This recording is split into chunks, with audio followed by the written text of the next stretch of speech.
Majina naitwa Neema Gaspar Mkunywa, naishi Yela. Nimeibiwa na mtoto wa kiume, ana wiki moja na siku 7. Ilikuwa majira saa 12, dadangu alikuja kuniona, nilikuwa najifunza kwake saluni.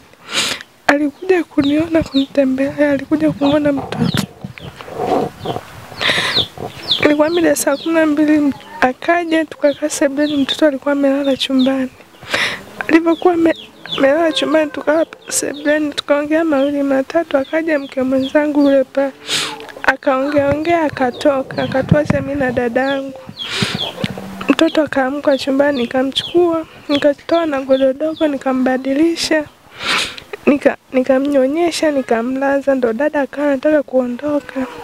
Nikamsindikiza, ninaporudi nikakutana na babake hapo kwenye kona, akaniuliza mtoto yuko wapi? Nikamwambia mtoto nimemwacha sebuleni amelala. Akaniambia mbona mtoto hayupo? Tukarudi ndani kumwangalia, kweli mtoto hatukumkuta. Ndo tukaanza upelelezi mpaka sasa hivi mtoto hatujampata. Na mlichukua utaratibu gani sasa baada ya hapo? Tulianza kumtafuta. Nilienda huko mke wangu, nikajua labda amerudi, amekuja kumchukua mtoto. Ndo hatukufanikiwa tena kumpata, akasema hajarudi yeye kumchukua mtoto. Ndo mpaka leo tujafanikiwa kumpata mtoto. Jina naitwa Godfrey Mwakitarima, ni mpangaji mwenzake na Ambwene Mwampagama. Ilikuwa ni juzi, kwa mimi binafsi nimepata taarifa saa 2:09. Nimetumiwa meseji nikiwa naangalia game ya Yanga kwamba mtoto wa mdogo wako amepotea nyumbani. Nikauliza amepotea ameenda wapi? Mtoto mdogo. Wakasema amepotea. Nikatoka ukumbini nikawa naenda, nikaishia njiani kwamba huyu itakuwa ananienjoy, ni mwenzangu alikuwa ananiambia. Nikarudi tena. Nikaona kama anazidi kutuma meseji. Kufika pale nyumbani nakuta kweli mtoto hayupo. Kiukweli kwanza pale tulipigwa na butoa wengi. Tulisikitika, binafsi niliumia sana, yani niliumia mpaka machozi kwamba ni mtoto mdogo ambaye kila siku tupo pale. Tupo wapangaji, mlango wangu hapa, mlango wake huu hapa. Lakini cha ajabu bwana, tukaambiwa kuna mtu alikuwa anamsindikiza ambaye ndo mke wa mdogo wangu. Huyo dada tukampigia simu, asante Mungu hakukataa kuchelewa, alifika. Na wakati huo amefika, kwanza kabla ya kufika, sisi tuliwasiliana na uongozi, barozi wa mtaa pamoja na mwenyekiti, nikatoa taarifa mimi mwenyewe kwa wote hao. Nikaenda kituoni mpaka Central na dada yule tukaenda naye kule pamoja na mme wa huyo dada ambaye ndo amepotelewa na mtoto. Na tukafika Central akabaki kule yule dada akabaki pamoja na huyu Ambwene akabaki kule. Wakasema kwa upelelezi zaidi, siku ya juzi jana tumeenda, wamesema watatupa majibu. Hawajatupa majibu, walisema watakuja ambao ndo leo tumekaa nao asubuhi saa 2. Wamesema bado wanaendelea na uchunguzi. Kwa mpaka sasa taarifa bado hatujazipata kwamba wamefikia wapi. Labda rai yako ni nini sasa kwa matukio kama haya? Inasikitisha na inashtusha na pia inaumiza tena. Mtoto wa mwenzio ni wako kama tunavyojua jamani. Mtoto wa mwenzio ni wako. Mimi nilipopata hiyo taarifa, kwanza hata kwenda kituoni kwenyewe, nilikuwa nimetoka kwenye mihangaiko yangu, nimevaa kaushi kama mnavyojua, jioni baridi, nipo kwenye pikipiki. Nimefika kule, baada ya ninaporudi ndo naona hali ile kweli. Mimi mwenyewe kwanza nilipofika nyumbani kichwa kimeniuma sana. Nimeumia, nimetoa machozi, nimesikitika, lakini pia naamini Mungu mwema, Mungu mwaminifu anasikia. Tukiomba anajibu. Pia mtazamaji unayenisikiliza, tunaomba ushirikiano popote. Tumetoa taarifa kwenye vituo vya polisi. Kwa jina naitwa Ines Luinga. Mimi ndio mama mwenye nyumba. Mimi nilikuwa ndani napika. Nikashangaa mpangaji wangu ananiambia mama mtoto hayupo. Nikasema ameenda wapi? Anasema mimi nilifika hapa. Nimeingia ndani sijamkuta mtoto. Hivyo wenyewe sikumkuta. Ikabidi nifuate mke wangu. Maana niliyakuta maandazi. Nikajua basi dadake amekuja. Basi atakuwa ameondoka na mtoto, basi ngoja nimfuate. Kwa nilivyomfuata namuuliza mtoto yuko wapi? Anasema mtoto nimemwacha kwenye godoro pale. Asa mbona kwenye godoro hayupo? Tukabaki tunashangaa. Tukaanza kwanza kutafuta tuangalie huko kwa kwa mke mwenzie. Mke mwenzie anasema hapana, huko hayupo. Tukabaki kushangaa. Ikabidi tumtaarifu balozi. Balozi akamtaarifu mwenyekiti. Basi tukaanza kuenanilia, tukabidhi kwa viongozi.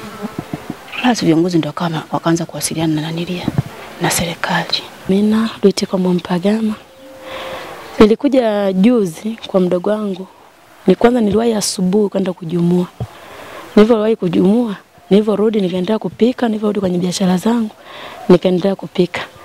Nilipofika saa 12, nikasema leo sijaenda kumwona mdogo wangu, ngoja niende nikamuone. Nilipokuja hapa nikakuta yuko na dada yake. Wako wawili tu. Nilikuja kuna mpangaji alitokea hapa alikuja nyumbani ndo nikasema basi twende na huko kwa nikamuone mtoto. Ndio tukaja hapa nikamkuta yuko na dada yake. Tukasalimiana na dada yake pale. Na yeye mwenyewe tukasalimiana ila mtoto alikuwa chumbani. Tumesalimiana baada ya muda ilipofika saa 12 kama madakika. Nikasema basi mimi ngoja niende. Nimemwacha mtoto wangu yule pale. Nikasema nimemwacha nyumbani peke yake. Akasema basi sawa. Nilipotoka hapa nikapitiza mpaka sokoni. Nimefika sokoni kule, nimenunua vya kununua, nikaa narudi nyumbani. Yule mwenzangu naye tulikuwa naye akawa anakuja moja kwa moja huko. Kwa mimi nikawa nyumbani. Niko naosha moto, sijakaa hata dakika 10. Ndio nikakuta mume yake anakuja. Shem vipi? Nikasema safi, karibu. Asema asante. Vipi umekuja kumchukua mtoto? Nikasema mtoto gani? Akasema mwanangu. Nikasema sasa mwanao mimi nimpeleka wapi saa hizi jioni na baridi? Kwani mamake hayupo? Mbona nilimwacha mamake pale pale? Umemkuta analia? Akasema hapana. Nimemkuta mtoto ndani hayupo. Nikasema labda mamake amemchukua ametoka naye anapomsindikiza dada yake. Amesema hapana. Tumemkuta mtoto hayupo, hata mke wangu mwenyewe nimekutana naye mtoto hayupo. Ndio nikasema sasa imekuaje mtoto amechukuliwa ndani? Akasema sijui. Basi akawa anaondoka mume wake.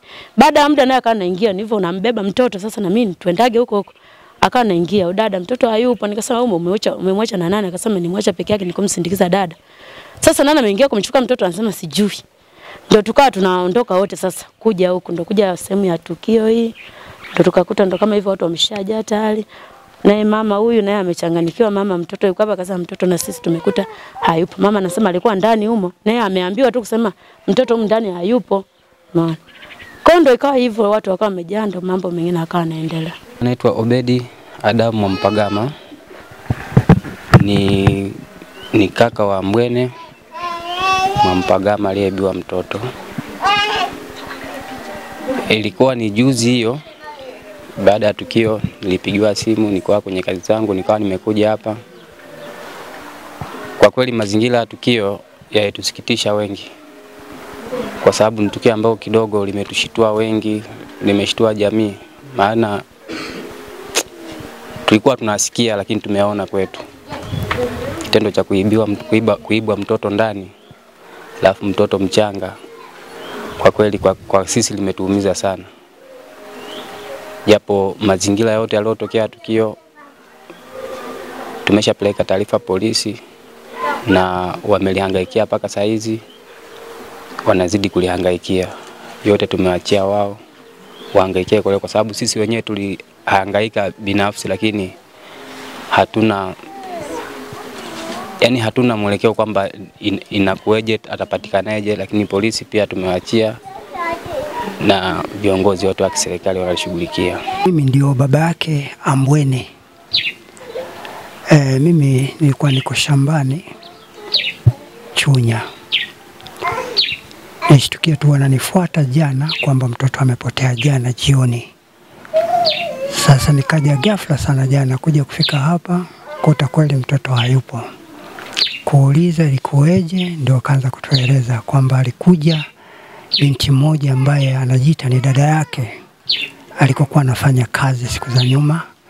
Baada ya hapo ndio anapoondoka, anapomsindikiza ndio nyuma huko anabaki mtoto anachukuliwa. Basi kwa hiyo mimi nilikuta tayari wameshapeleka ripoti polisi, wote zimesambaa mote. Kwa hiyo ndio hilo tulioliona tulilipata hapa. Jina naitwa Mbakisi Ulingeta Kilindu, ni mjumbe wa serikali za mtaa wa Iyela moja airport. Tukio la kuibiwa na mtoto nimepata taarifa saa 2:30 usiku. Ndio nikapigiwa simu na kijana mmoja hapo ambaye namfahamu. Huyo kijana anatoka eneo la tukio hilo. Baada ya kupigiwa hiyo simu nilikimbia mpaka kufika eneo la tukio, na nilipofika maeneo yale kweli niliona watu wameshakusanyika tayari, na baada ya hapo nami nikampigia mwenyekiti wangu Gabriel Batoni, na nilivyomjulisha Gabriel akasema mpigie polisi kata, na polisi kata nilimpigia simu, yeye ndo alichukua hatua ya kumpigia OCCID wa kule mjini, na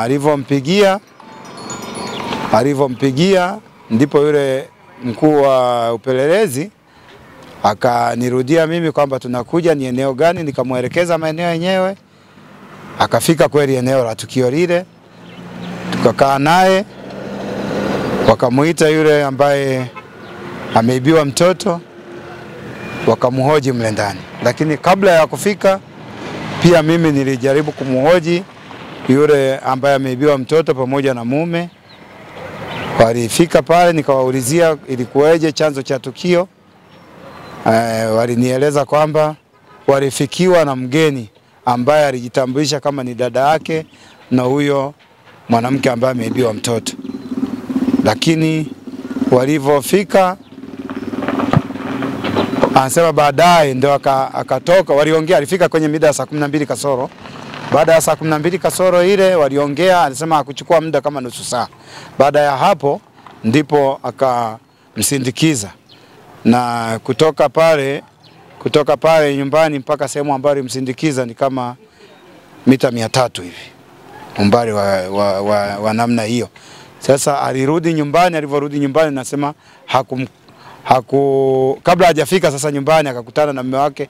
Mume wake ndio akatangulia kufika nyumbani. Kufika nyumbani mume wake ikaonekana, akakuta pale nyumbani hamna mtu, mke wake hayupo, akaingia chumbani na hakumkuta naye pia mtoto. Ndipo akawa anageuka kwamba imekueje mke wangu aondoke na mtoto, ngoja niwafuatilie walikoenda.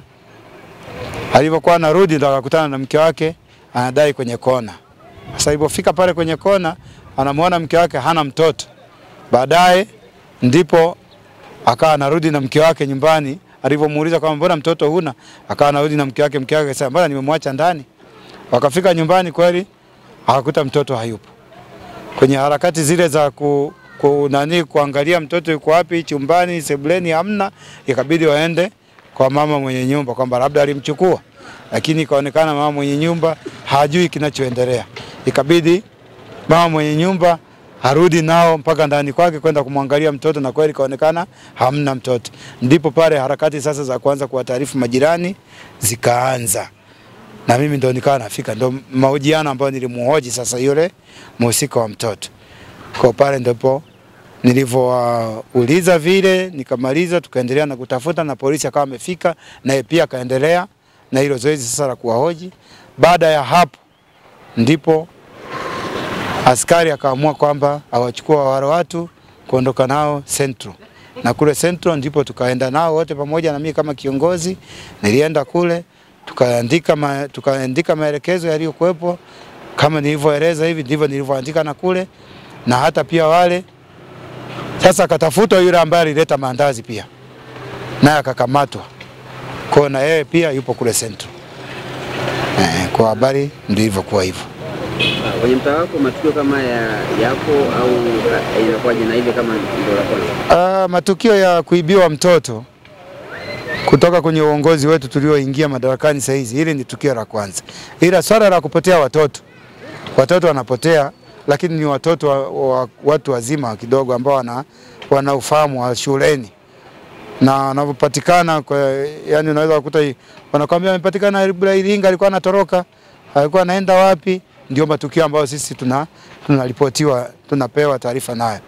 Lakini tunafuatilia labda ni sababu ya kupigwa shuleni au nini, maana ni watoto ambao wanaopotea ni wa shule kuanzia darasa la 7 au sana ndio wanaopotea kwa mazingira hayo, lakini wanarudishwa wanakaa tena kwenye familia.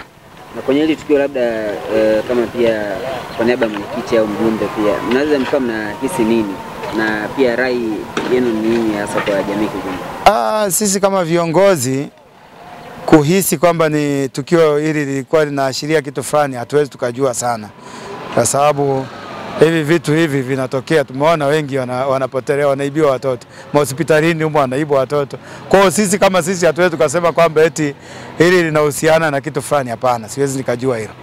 Na nitoe tu rai tu kwa watu ambao wanafanya matukio kama haya kwamba tu wamuogope Mungu. Hivi vitu hivi kama Mungu ametupa kama zawadi sisi hawa watoto, lakini kuwachukua katika mazingira ambayo yapo tofauti, kumuibia mtu ni kitu ambacho kinatakiwa kiraniwe sana kwa hilo.